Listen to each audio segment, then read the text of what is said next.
guys, it's Sasha with Rice and Raw. So funny thing happened today. I posted on my Instagram about how corporate jobs aren't as scary as they seem and how, I'm kind of encouraging you guys to go to college, go on YouTube. And then my friend Steph from Happy Healthy 96 and then Mango Margot made a video pretty much saying the complete opposite of me. And now you guys might expect me to be angry or be making, an attacking video. Not at all. I think they make some really great points in their video. And I do suggest you guys watch it. And this is not a response video to that. It's, if they'll allow it, an add-on video, because I want to bring to the table experience from a high-carb vegan who has gone through college and has a corporate job. And I've had my job for over a year now. And I want to bring that to the table so you guys who are questioning if you want to stay in college or go to college or have a corporate job or not, at least have make an informed decision. So nothing wrong with what Steph and Margot decide to do. If they're happy, if that is following their bliss, yes, that's perfect. Do that. But I do want to tell my story and maybe inspire you guys as well. So a little background. I started at a very young age working. I was 15. I lived in a very affluent neighborhood, and my friends had very wealthy parents. My parents are pretty wealthy. But I wanted to work when I was young. It was just something I've always been inclined to do. Even when I was younger, I was 12 and I would take photos and I would make like postcards or bookmarks, and I'd try to sell them to my parents' friends when they came over. So it's very fitting that I got my job I was 14 and I worked at a tennis club and I swept the courts because they were horseshoe courts. So I did that. But then my first real job was I worked at an inn and restaurant actually right across from my home. And I worked there for 7 years, like straight, maybe 5 years, and on and off for the next 2 years or so. And it was very interesting. I met a lot of really crazy characters because it was an inn and restaurant. So people came from all over the world sometimes to stay at the inn. But mostly what I did is I sat there on my computer and then I just checked people in and out or was on the phone and stuff. Nothing crazy. But I learned a lot from there, just kind of how to manage people. I mean, I was a young girl and I would have some people yelling at me sometimes for nothing that was my fault. And I learned how to handle that very quickly. So I did go to college. I went to the University of Connecticut. And actually, before I went to college, I did do an internship at a tax accounting firm. It was like a free internship through my high school. It was like the last month or two of our high school year. And that's pretty cool, right? So I did that. And then I went to the University of Connecticut and I got a bachelor's of science in accounting. And during that time, I also went back to that same tax accounting firm when I was in high school, and I interned also during the summer, just really small odds and end jobs. Actually was given someone else's position for 2 weeks because they left and I was able to do it. But I ended up getting $14 an hour, so nothing crazy. And then my junior year in college, luckily my college has this great accounting program, and they set you up with accounting firms, and they'll invite you to intern with them during the summer, and I got paid just as much as a first year did. So I made a lot of money that summer interning, and I'll admit that internship was not what I was looking for, and I really almost didn't go to work with them just because I was so if this is my life, this is a sad ass life. And I mean, trust me, in college, I didn't want to be that. I didn't want to go to college. I was forced to go to college by my parents. I only applied to one college because I didn't really want to go anywhere else, and I wasn't going to go anywhere else. It had to be this college. I didn't want to go. I was kind of forced into it. The first semester sucked so much. I thought I had the right friends, realized they weren't quite the right friends, and it was a disaster. And luckily, I put myself out there. And if you guys are in college, go to clubs. Go find clubs that you're interested in, because you'll meet like-minded people and you can make really good friends who are genuinely good people. So I met this one girl at boxing. She was like, "Wow, you're amazing." And I'm like, "You're really hyper. Why are you talking to me?" Because I'm super introverted. In high school, I had 1 or 2 best friends. So the fact that this girl was like, "Yay, let's hang out." I'm like, "Okay, let's hang out." And then she totally won me over with her spunk and charm. She's great. So she and I ended up rooming together, and she introduced me to all these amazing people. And from someone who didn't have a lot of friends to all of a sudden having great friends who would ask you to go get lunch and ask you to hang out. And it's not like they were trying to get anything out of you. They just genuinely wanted to have fun friends too. And actually, one of my guy friends, he was like, look, you got to join this business fraternity. We're starting it up. You'll be a founding father. And I'm like, look, it's not my thing. And he was like, trust me, you got to do this. Thank you so much, Dan. I did it. And even though I ended up quitting, I think it was like 2 years into it, I helped get it started. And that's kind of like who I am. Like, I think it ended up becoming more of a social thing, and it was hard for me to get too into the social aspect. But what I learned from the business fraternity is I learned how to interview, because I would interview people and I would watch interviews and I know what we'd be looking for. So now as an interviewee, I like know what they're looking for. I know what they want. So going in an interview, I'm very comfortable now. So thanks to them for that. And then I got this in, I obviously did okay at the interview and I got the internship. And I'm someone who's always saved my money, so I'm just saving all this money, and made quite a bit. And even though it wasn't the best internship experience, and I didn't want to grow up, and trust me, I was on the phone with my mom during college. I was coming home and like crying after my internship. I didn't want it. I didn't want any of this. I wanted to maybe change my major to be a nutrition major, or in working kinesthetics, or psychology, things that I'm actually passionate about. And why do I care about all this accounting stuff? I don't even understand it, Mom. And it was sad. Like, I didn't understand a lot of it at first, and everyone else seemed to. And it was really hard for me. I got C's in some of the courses. I was close to like kind of failing out of business school. So it's not like I was necessarily very smart. I think it's really more of test taking and paying attention in class that was really hard for me. But by my senior year, when I got into veganism, I got straight A's my last semester. Go figure, right? Because I realized how important education was and how this is so applicable to my life, and how I actually wanted to learn about it, because it is interesting. And learning is you should never feel like, damn, I shouldn't have learned. I shouldn't have went to college and learned and had an amazing experience. And the thing is like college gave me such amazing experiences, met amazing people, and helped me really come out of my shell. And each semester at college, I became a completely different person. And as I'm going through these different stages, I'm learning about myself and developing who I truly want to be. This is the time that I discovered myself, because in college you can be super, super selfish. It's all about you. It's all about figuring out who you are, getting yourself to a stage where you can be happy, and then take on the rest of the world when you graduate.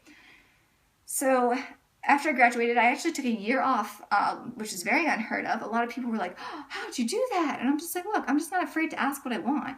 See, when I see something I want, I know I want it, and I go for it with everything in my life. So I just asked for it, and I got it, which is great. And so I got the year off. I worked on my CPA exams. And again, did I want to do that? No, it sucked. But to be successful in certain areas of your life, sometimes you need to do things you don't want to do. Because what I want is so much more important than not wanting to do it, kind of like going to the gym. Like, yeah, I don't necessarily love going to the gym all the time. Yeah, I do love it when I go with Joe, but I wouldn't be necessarily inclined to just go on my own on like a weekly basis. I will, but it's not like I'm driven to do that. But I do it because I know I love the results, and I love how I feel when I'm there. But I just love the results, and results are way more important than just a couple minutes in the gym, like 20, 40 minutes in the gym. It's worth it to me. So for me, it was worth studying my ass off for these accounting CPA courses. But then I started with my accounting firm, and I was really nervous.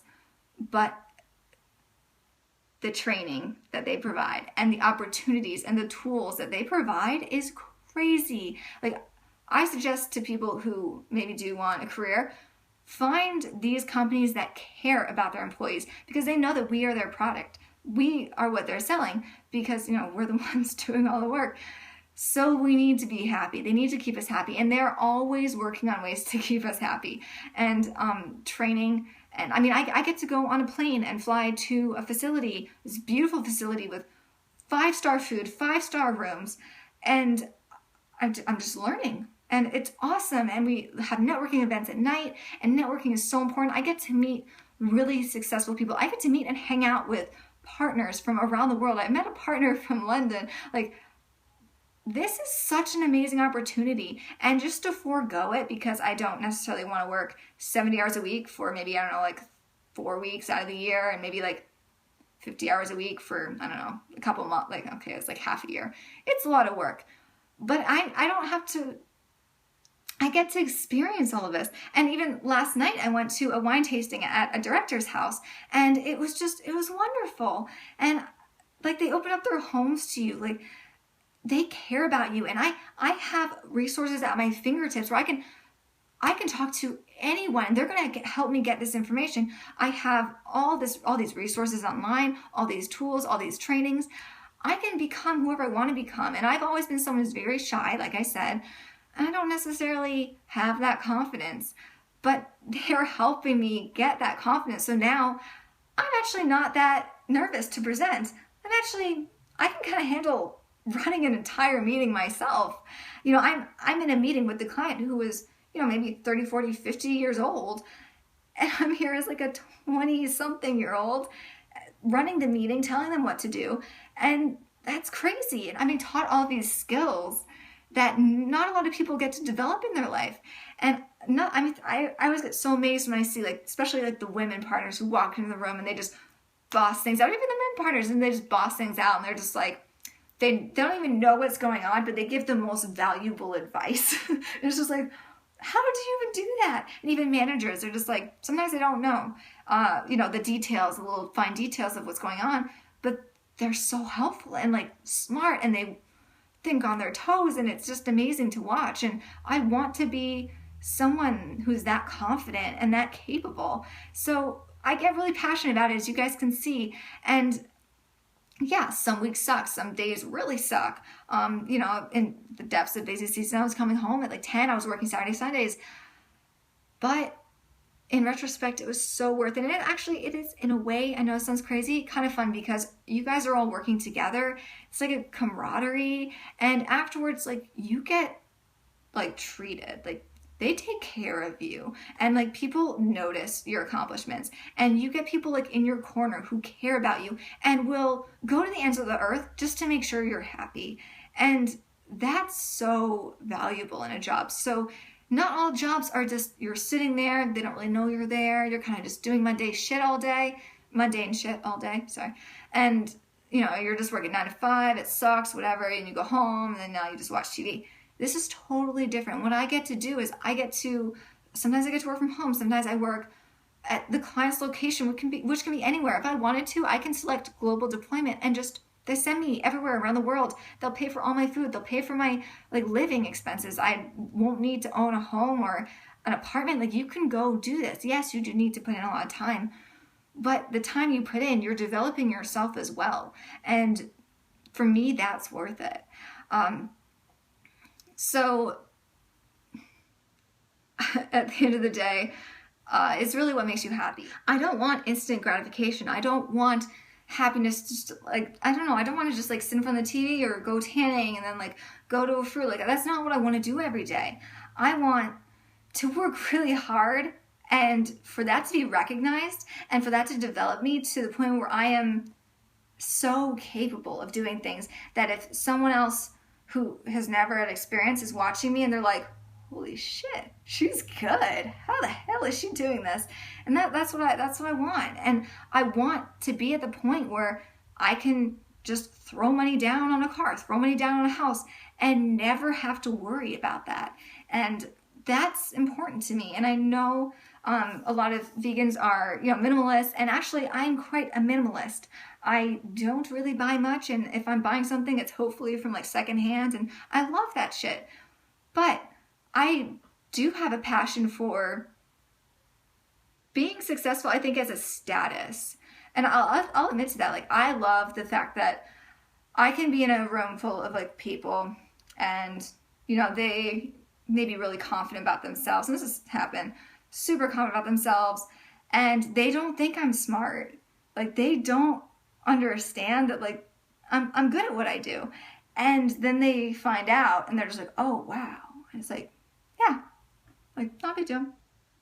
And I don't know, like, I know it sounds weird, but I guess I've always been doubted my whole life. I've never been a smart person my whole life. So being really capable at something and good at what I do and valued at the company I'm at is kind of like everything to me. Like, that's so important.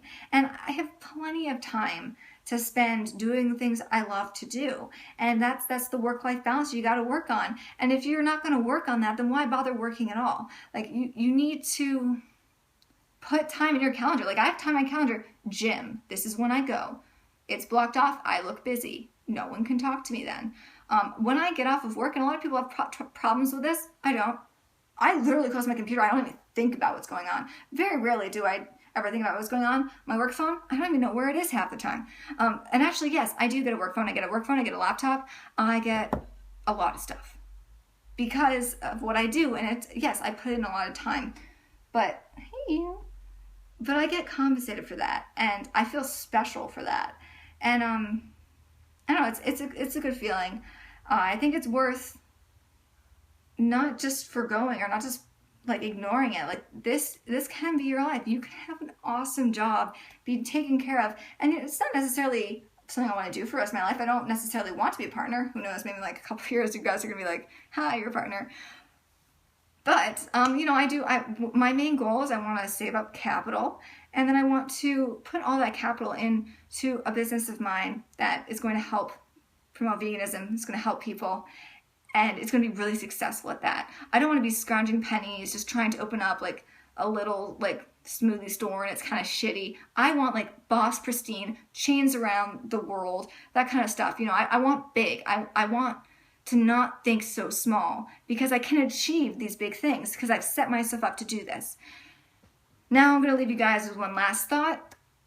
And again, if this is not your style, don't worry about it. Like, do what you want to do, but this is for people who are maybe doubting it and not sure if they really do want to pursue college or higher education or a corporate job. So I was talking to a senior manager who's actually now pretty much partner, and I was telling my concerns, like, look, I like this job, it's great, but my passion is really with helping people, like, with my blog and everything, and I really care about animal rights, and why am I wasting my time with this job when I could be doing that? He said something very insightful, which I want to just explain to you guys. So he said, look, if that's something that you truly want to do, sure, you can donate your time, which is a resource, into doing this. And say you're going to value your time at $10 an hour, because that's most it's going to be. So that's the resources you're giving to them is a $10 an hour resource. And then so maybe 40 hours a week is $400, and then 50 weeks. So that's $20,000. So $20,000 a year, you're donating resources to this cause. All right. On the flip side, if you decide to take a corporate job where you're getting paid, I don't know, like $50 an hour, you're working 40 hours a week, 50 hours or 50 weeks, it's going to be $100,000. So and I'm not saying that I do this because that'd be really awesome of me, but I'm not that awesome yet. I'm not capable yet to really be doing that. But if you really wanted to, you can donate that $20,000 like no problem. And now you have $80,000 left over. And hey, if you want to donate even more, you can, because that's resources as well, and that could be so much more helpful than just your time helping. And I know that doesn't really sound like glamorous and romantic, but that's true. So now you have all this money, and maybe you want to invest this money in a company that will help grow veganism. How is that a bad thing? And I got this really mean comment from someone the other day saying I'm not vegan enough because I'm in a bikini, and that's because I don't care about the animals. I don't know how that equates. And if I really did care about the animals, I should be donating all my money to animals. Really? So you don't need to necessarily be a martyr because you're vegan. You don't need to go live in the woods, live off the land, and then donate all your money. That's great. And if you want to do that, awesome. And like, super props to you. But you don't have to do that. You can have you can even have a bigger impact if you decide to have a high paying job, powerful job, make a lot of money. Because now you have a shit ton of money and a lot of know-how to really have an impact on this world. So I guess I want to end the video with that. It's quite long. I really appreciate you guys sticking around to the end, for you who did. And hopefully this, kind of gives you another perspective on corporate jobs and higher education. So I hope you guys are having a happy and healthy day, and I'll see you later.